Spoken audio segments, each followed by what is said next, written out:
Man, this video is like a whole year overdue, at least.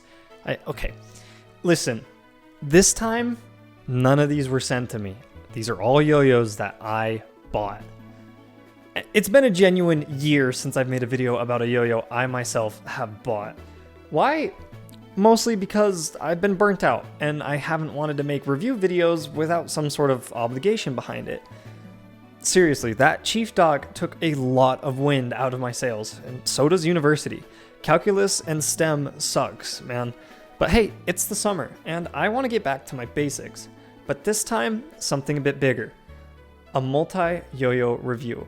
Last time I did a video like this, it was before I was even writing scripts for these videos. I don't even think I included trick clips in my videos at the time. My old reviews were terrible, man. But hey, I'm better at these things now. So, the big multi-yo-yo review I'm doing this time is Wild Yo-Yos. I'm going to review every single Wild Yo-Yo that I own. I'm even going to do the ones I've already done on my tier list. Link in the description. And I'm even going to do some that I haven't put on my tier list with some general thoughts because I didn't really write much down about them. Another thing, the formula is going to be a bit different. Normally, my formula is talking about a design, then playstyle, then comparisons. This time, we're going to be a bit rapid fire. I gotta be. There's a lot of ground to cover. You're getting the spark notes. If you want to jump to a specific yo-yo, check the video chapters. So, Wild. For the non-knowers, all 6 of you who sleep under rocks or who have just barely woken up from comas, Wild are the big up-and-comers right now in the competitive yo-yo scene. They've been going nuts. I mean, seriously, their team is nuts. Chen Yang leads the team. He's a national champion and a world's finalist. Shuyin Tong, world's finalist, US International Division champion. Blaze Becker, world's finalist, some of the best outfits in yo-yo and a long history in competitive yo-yo. Jae Hui Sung, Korean national champion and world's finalist. Connor Seals, US national champion and world finalist. Dude's been in the game for a decade now. Ryan Connolly, the only American to win an X Division at Worlds since 2015. Some of these guys left behind established, reputable companies to be on Wild. Like Duncan and something, just to name a couple. It's a crazy competitive team. And they invest in the future of yo-yo too, with their Wild 2030 team. They're genuinely in the competitive scene. And I love it. They've made a big name for themselves, and it's great. But it's not just because they're scooping big names that they're doing well. Their yo-yos are good too. In the beginning, it was stuff like the Wild and Mild, which were both fairly averagely palatable.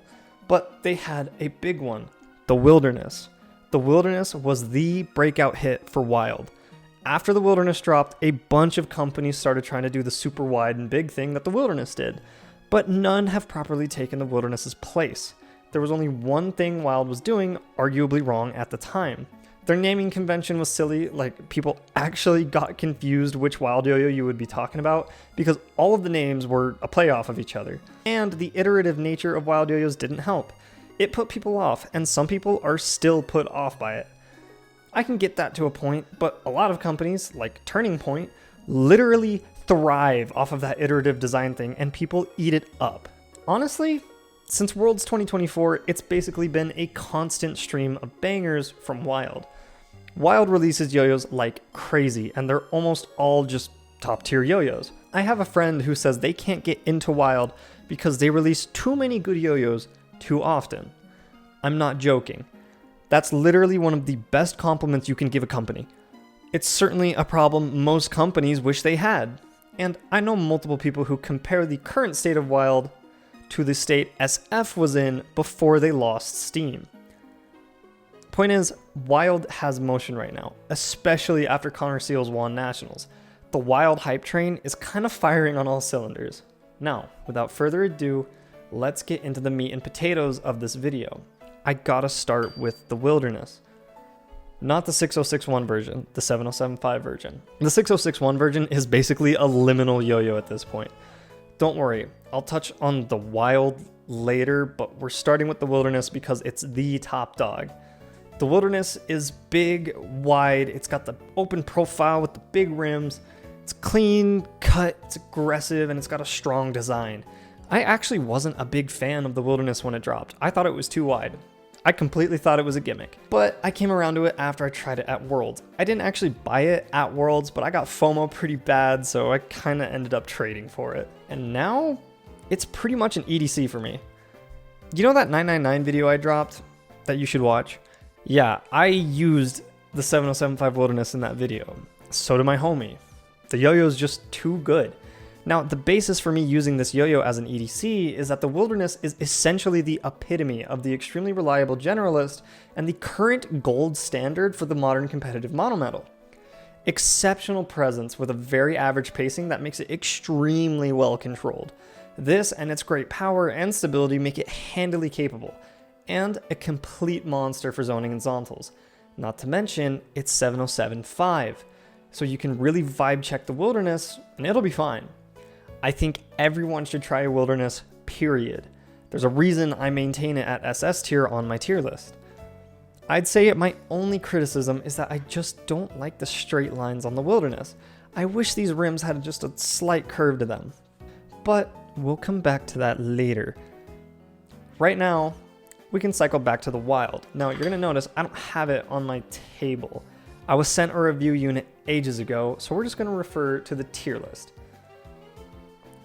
So, the Wild is a generalist, but it's a bit reluctant, and I remember it having a very forward rim-weighted sensation, so it might not be particularly well suited for speed combos. To be honest, it's kinda outclassed by these modern counterparts, so as a result, I gotta drop it to A tier on my tier list. If you enjoy the design or a colorway and it's available to you, then sure, give it some consideration. I personally enjoy the other stuff Wild has to offer more. Like the Mild. The Mild is a round, almost organic shaped yo-yo. It's certainly more organic than some turning points that people insist are organic. Now, the Mild's another EDC of mine. The shape's nice and it's reliably performant. I'd say it's definitely not a speed yo-yo. It almost leans more towards just being a flat out relaxed yo-yo with a power over speed philosophy. But it's not as fatiguing as some other yo-yos designed for that sort of philosophy. It's great for tech play and it's extremely controllable. I EDC'd this yo-yo so hard I scorched all the way through the pads. Like, all the way down to the metal. It's a really comfortable yo-yo. I enjoy it. But it's admittedly overshadowed by the more performant Milder and the Halcyon. I have the Mild on A tier on my tier list, and I honestly don't see myself moving it anytime soon. Next up, we are going to do the Wilder. I actually pre-fired this yo-yo at Worlds. I saw the Summer Stars colorway was dropping at Worlds, and no joke, I walked up to the Wild table before they were even done setting up and bought one. It's a great yo-yo. At the time, it was the bimetal option to the Wilderness, and it was a bit narrower, so it was more palatable to me. And yeah, I loved it. It instantly became my favorite yo-yo. I was obsessed with this colorway, and I loved how it played. It was just incredibly solid, incredibly performant, and an incredibly nice looking yo-yo. The main issue I had, and still have, is that the rim is just sharp. And the presence is a bit aggressively forward as well. The Wilder's a bit more fatiguing than the Mild is. It's generally solid, really good for zontals and zoning, and the Wilder controls extremely well. But since then, I've acquired a new favorite from Wild. And I will also say that I think the Wilder is just outclassed by a particularly new bimetal from Wild. So unfortunately, I gotta bump it down to S tier on my tier list. Still, good though. Next though is a yo-yo I actually wasn't a huge fan of, the Shutsujin. Now, I used to own this yo-yo, I don't have it on the table, so we're kind of going off memory here. Now, the concept was neat. It's a capped Wild yo-yo, so it was definitely different. And it played very fine, to be honest. I wasn't super in love with how it played. It was faster than a lot of Wild yo-yos are, and still generally capable. But the rims, way too sharp. It genuinely felt like I needed to hit the rims with an angle grinder and flatten them out. The Shutsujin has a bit of an identity crisis. It's designed to be cool and casual, but the rims are too sharp, so it just sort of falls short. It's a bit fast and powerful, and it honestly kind of reminded me of a Sleipnir. I think Wild should have just gone with the Wildless shape, since it's nice and more casual than some of their other stuff. Unfortunately, it's the one Wild Yo-Yo that I'm just not a fan of. I rate the Shutsujin at B tier, and that's as low as I put Wild on my tier list. Now, we're going to backpedal a bit to the Wildless. This is the OG version. We'll touch on the second later.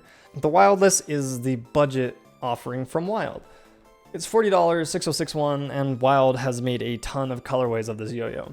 The Wildless is just nice. Like, it's kind of similar to the Mild in that it's really comfortable, easy to control, and easy to pick up and sesh with. The Wildless maneuvers really nicely. The shape is nice, blocky, and comfortable to hold. To be honest, this is the shape the Shutsujin should have had. Caps on this shape, I think would be nice. But the Wildless is pretty capable. Now, I'd say the main flaw is this sort of stout profile opening. The Wildless is a bit prone to being knocked off axis because of this, and it isn't as strong for horizontals and zoning compared to other Wild models because it's not as wide. But it honestly no diffs older narrow mono metals anyways. Good yo-yo, comfortable yo-yo, solid yo-yo. Squarely A tier yo-yo. Next up is a big dog. Again, I don't have this yo-yo, so we're going off the tier list. The Dinosaur in the Wild. I do not own this yo-yo, and every day I wonder if I should. Simply put, it is the best yo-yo I have ever played with. Extremely fine-tuned to be fun while not compromising on performance. I will quote myself from my tier list. Wild and C3 deserve Michelin stars for how well they cooked this yo-yo. I was extremely skeptical of the Dino in the Wild when I tried it. It was before I was fully convinced that I enjoyed Wild yo-yos, and the Galaxy Dino, which the Dino in the Wild gets its name from, it was just extremely lame to me. Like, the most boring yo-yo in the Galaxy lineup, I didn't like it. But the Dino in the Wild blew my doubts away, and the only reason I don't own one is because I don't have $200. Now, I tried it again at Nationals to make double sure. Didn't change my mind, still incredibly good. Try the Dino in the Wild if you see it at a meet somewhere. SS tier on my tier list without a doubt. Next up, we're going to do the Adrenalines, and we're going to do both. The Noradrenaline and the Standard Adrenaline. Again, I don't have either of them, but tier list. Now, the Adrenaline was broken fast and kind of unwieldy. In my tier list, I literally called it the fastest yo-yo I have ever played with. I'm not sure if that's really true or not, but regardless, the Adrenaline is a fast yo-yo, and as a result, it's a bit difficult to control. Otherwise, it was a very capable, strong yo-yo. One problem though, and I'm glad I called this out on my tier list post. I mentioned that I was worried about the fragility of the Adrenaline because of the plastic rings. It's been about a year since then, and I can confirm that there have been reported cracking issues with the plastic rings. It's still a good yo-yo, but let's talk about the one that doesn't have plastic rings. The Noradrenaline. It's similar-ish to the Standard Adrenaline. It's maneuverable, powerful, and pretty solid for rail combos. Honestly, Noradrenaline is a bit more approachable for the general audience. And I'd say if you're really on the fence between the two, lean towards the Noradrenaline, unless you just really like a particular colorway on the Adrenaline. Either way, both are very S-tier yo-yos. Now, this one's going to be controversial. The Anceps. I want to love the Anceps. I tried so hard to love it, and I still do try to love it, but I just can't. Now again, this is a tier list thing. The Anceps. I want to love the Anceps. I tried so hard to love it, and I still do try to love it. But I just can't. It's too heavy for me. It's a great yo-yo for performance, but I just yo-yo too aggressively, and it's too fatiguing for me.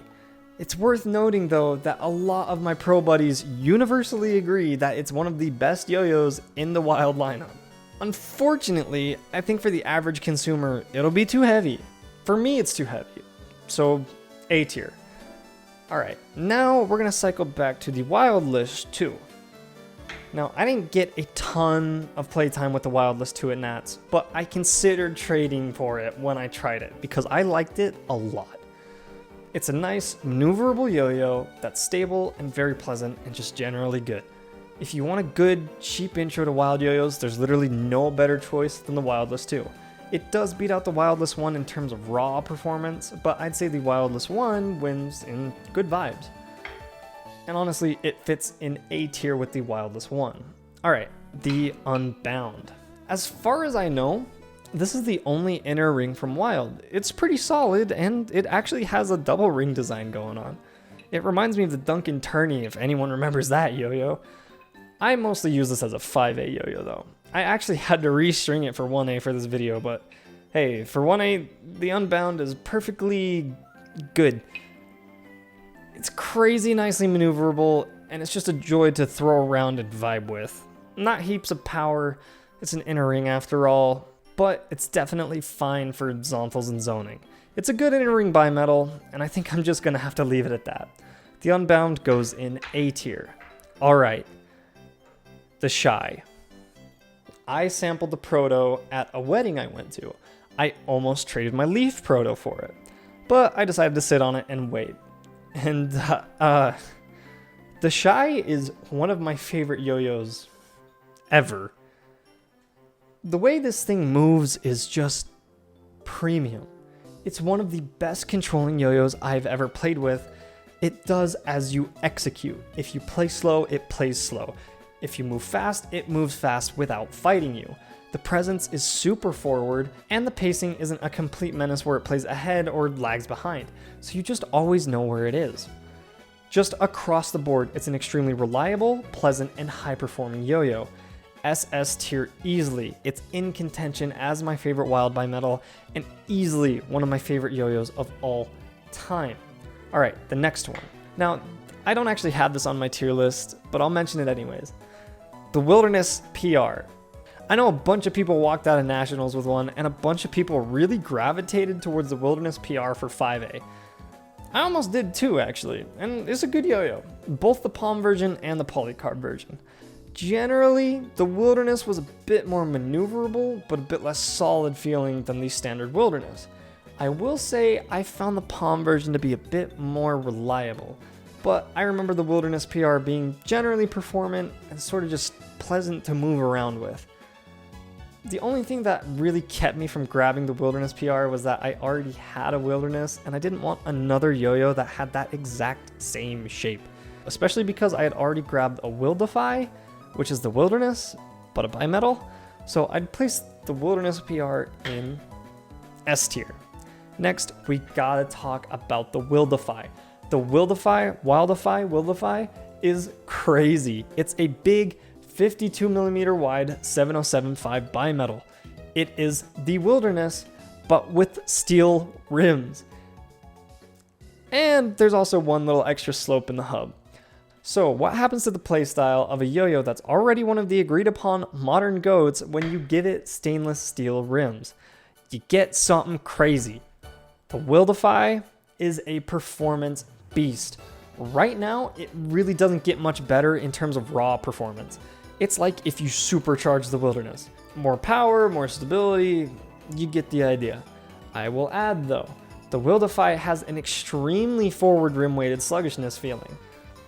The Wildify only weighs 65.6 grams, but it feels much heavier. Some people may love that, but for me personally, it's just a bit too much. I played with the Proto, the one where the rims weren't as thick and wide, but that had the problem where it felt too similar to the Wilderness. So I can see why they changed the rims. But it's just a lot as a yo-yo. It feels heavy, it's got a lot of stability, and it's got a lot of power. Sometimes it can be too much. And worth noting, the binds on the Wildify are really tight. If you're looking for something highly performant and just overall good for a not exorbitant price, the Wildify is good. It's kinda as good as it gets, but I can easily see it being too much for someone. So I'd put it in S tier. For 110 bucks though, that's a crazy good deal. Alright, let's touch on the contrast. I sampled it at Nationals and my genuine reaction was that it was cool. It looks really cool. I don't really know what else to say that isn't objective. It played really solid, not super maneuverable, but it controlled well and had a lot of power. Crazy performant, obviously, but the main reason I skipped it was because 1, I'd already spent a lot of money at the Wild table, and 2, I have a Savage, and I honestly just find the Savage to be more interesting. I only really started to want the contrast after Connor won, and you can't buckle to that sort of FOMO. I'd put it in the same tier as the Savage, A tier, easy recommend. Alright, next. the Mad. I don't have it here, but again, we're kind of going off memory. I wanted to love the Mad so bad. I love the shape. I love the engraving, super edgy. When I hit the wild table at Nats, I immediately strung the Mad up. And it was too heavy. It's just too heavy. I know some people really love heavy yo-yos. Truly I do. I get it. There's honestly nothing better for confidence while doing combos than a heavy yo-yo. But I just found the Mad to be sluggish and fatiguing. Someone out there, I'm sure, will love it, but I wasn't in love. It reminded me too much of a wider GTR from Duncan. Unfortunately, I just gotta put it in B tier. Now, finally, let's talk about the Halcyon. This yo-yo is probably the reason most of you are even watching this video, and I have been asked non-stop since Nationals what I think of the Halcyon and how it compares to the Wilderness. So, let's get into it. I knew the Halcyon was coming before it actually came out. I have friends who sampled the proto Shuyin used at PNWR, and everyone agreed that it was one of, if not the best yo-yos Wild had made. And allegedly, the in-development name for the Halcyon was the Milderness. And those words made my ears perk because remember what I said about the Wilderness way back at the beginning of the video, where I said the only thing I didn't like was the straight lines? Yeah, the Halcyon is what happens when you take away the straight lines. The rest of the specs are meant to be as close to the Wilderness as possible. Seriously, both yo-yos are 707.5, 58mm diameter, and 52mm width. The weight is a bit different though. The Halcyon has 0.6 grams on the Wilderness at 66.6 grams. I absolutely love the design. I adore how it's just a Wilderness with curves. So let's compare the Wilderness to the Halcyon. Now, I very nearly made the Halcyon video its own thing, but I figured I could just do this since most people actually just want to know how it compares to the Wilderness. At the Wild table, the Halcyon sold out extremely fast. I walked in and tried to get the gray version as fast as possible, and then Chen told me it sold out at Japan Nationals. There was 1 second where I was on the fence about actually pulling the trigger. I don't like monometals with a polished profile. And all the promos of the Halcyon showed it had a polished hub, so I assumed it had a polished profile as well. Then Andy asked to sample the Halcyon, and as soon as I saw that the Halcyon had a blasted profile, I pulled the trigger, no hesitation. Chen's eyes literally went big as he watched me grab a Halcyon, Wildify, and Shy all at once and go, "Okay, I'll take these please." They didn't even have the little payment puck out yet. That's how fast this all happened, by the way. This happened minutes after the doors opened for Nationals. Alright, no more stories. How does the Halcyon play? Well, it follows the usual Wild MO of being solid and powerful. It's extremely well controlled because it has a great presence on the string and its pacing isn't all wacky or strange. And it's practically built for zontals and zoning. If you know Shuyin's yo-yoing, that's sort of like saying dip in your hands in water, makes them wet. And again, it's 707.5. I do think this is the best iteration of the mild lineup, and by far it's my favorite of the Shuyin SIGs. So how does it compare to the Wilderness? Well, they have similar pacings. Notice my verbiage here. And they're designed to achieve similar goals. But I'd say the Halcyon has a more forward presence than the Wilderness. It just feels heavier on the string. Despite them having similar pacings, because the Halcyon feels heavier, it makes the Wilderness feel a bit naturally quicker. But it's not like some other comparisons I made where one is squarely quicker than the other. It's just the way that the Wilderness accelerates is more in tune with the player than the Halcyon because the Halcyon's weight is more forward. The Halcyon still catches up to speed, but it makes up for the lack of immediate direction change that the Wilderness has in exchange for more momentum.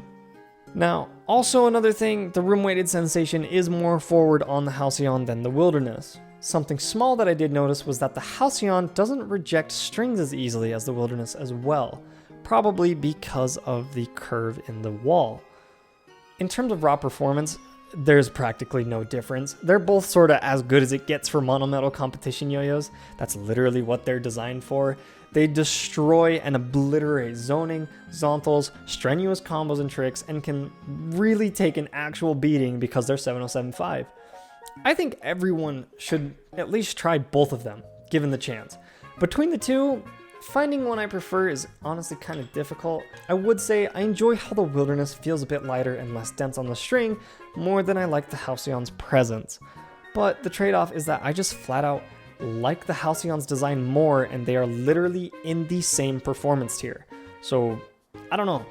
For you, the viewer, if you only have a choice between one or the other, my genuine answer is to just go for the one you prefer the look of more. Whether it's the design or one has a color you like more, you can't go wrong. By the way, Halcyon goes in SS tier.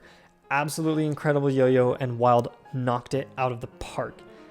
And that's it for the releases that I've played with and actually remember, which ironically was most of the Wild yo-yos until Worlds 2025. I think Wild deserves all the hype they're getting right now. A lot of their yo-yos are extremely high performance, fun, and just in general, quality yo-yos. I think most people can find at least one option in their lineup they would enjoy, as long as your thing isn't undersized or super slim yo-yos. I hope the guys running Wild don't get burnt out. They're on a roll, and it would suck for them to lose steam.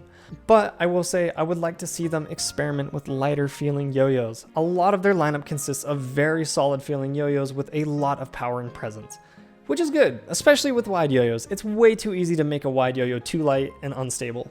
But I trust that Wild can find a way to make a lighter feeling, pleasant yo-yo that's more than capable while still being wide and maintaining that classic Wild performance. I can't wait to see what they release in the future and to see them grow.